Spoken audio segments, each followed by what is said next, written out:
Alright guys, we're out on Lake St Clair.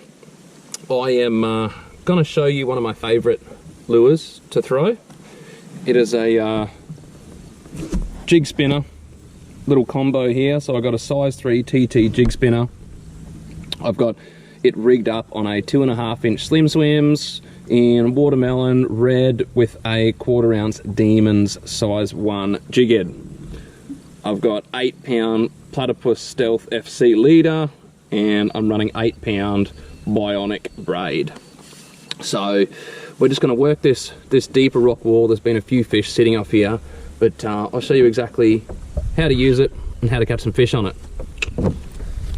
Rightio guys, so the combo that I've got all of that paired up on is the Akuma ITX 1000 size reel. Perfect size for a lot of this finesse type work, and that is sitting on the Akuma Helios HSS 701 medium rod. Probably wouldn't go too much of a light. You can do if you want, but when you're fishing some heavier structure like this, the backbone in the medium really gets it up and out in a hurry. So what we want to do to work this jig spinner properly, I've discovered that these bass are sitting right nice and tight into that structure. So all we're going to do is throw it as tight into the bushes, into the rock, into the sticks as we can. Hopefully not get snagged. And then we'll just let it drop for about 1 or 2 seconds, and then it's just a slow roll back. Now usually I do use a 1/6. Today I've got a 1/4 because the bass is sitting a little bit deeper. So that 1/4 ounce just lets it roll back to me at a deeper depth rather than a 1/6 is going to pop up a little bit too shallow.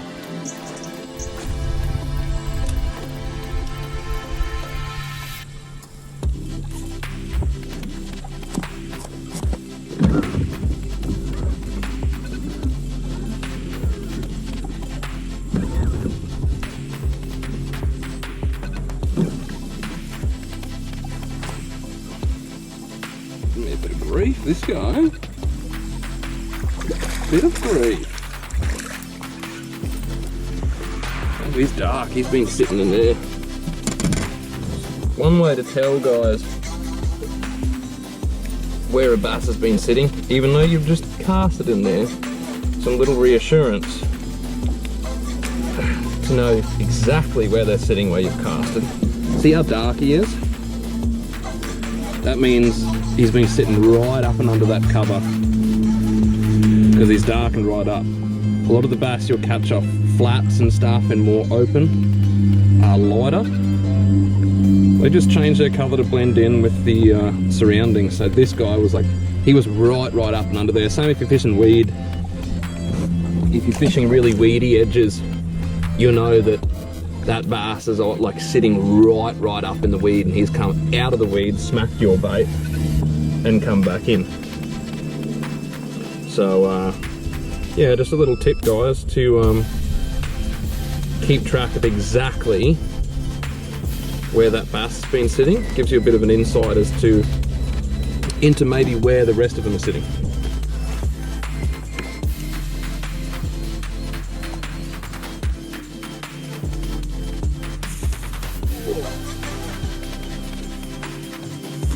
Oh, he feels like a better fish.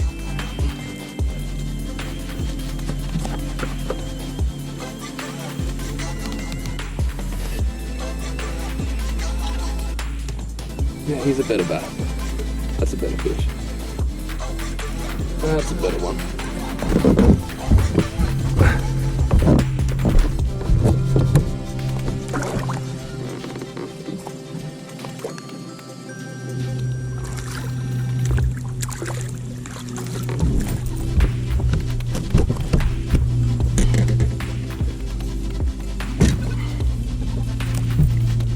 And again, like I was saying, guys, dark, he was pushed right up in there. So I made sure I focused my casts really super tight into the bank, because again, he's super dark, which means he's sitting right up and under that cover.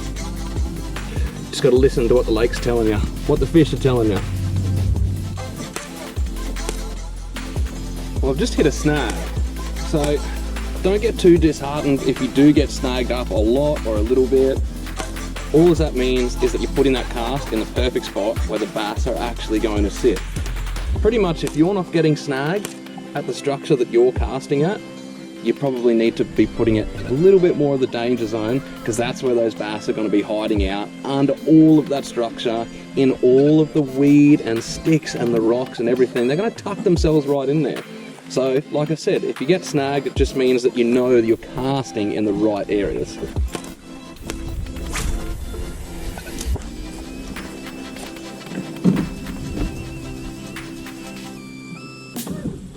There we go. Oh, he's a good one. Oh, get out.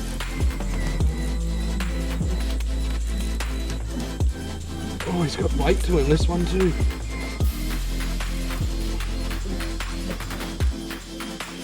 Yeah, he's not a bad little bass. Not a bad bass. I'm gonna need the net. There we go. And that is how we catch one on a jig spinner. Right, so there we have it, guys. Down his gob. Check it out. Nice Australian bass. Smashed that jig spinner. And the reason why it's one of my favourite baits is because when they smash it, they hit it hard and they go for gold. Really good fun, guys. Let me put this guy back. So there we have it, guys. That is exactly why it is one of my favourite lures to use for Aussie bass.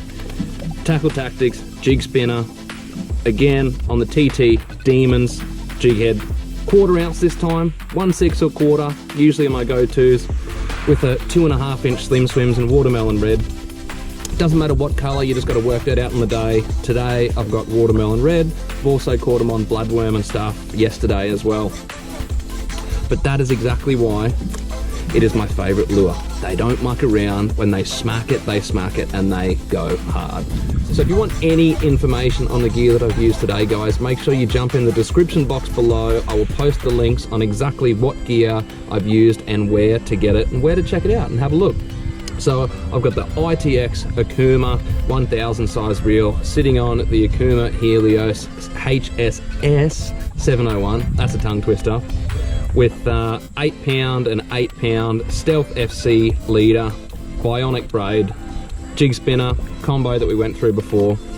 Guys, if you want the information, jump over to tackletactics.com.au. Check out all of the little sub links in there, but like I said, description box below, check it out. If you enjoyed this video, make sure you give us a thumbs up. Make sure you subscribe to my YouTube, Keeghan Painter Fishing. You can catch me on all the socials, Facebook and Instagram as well.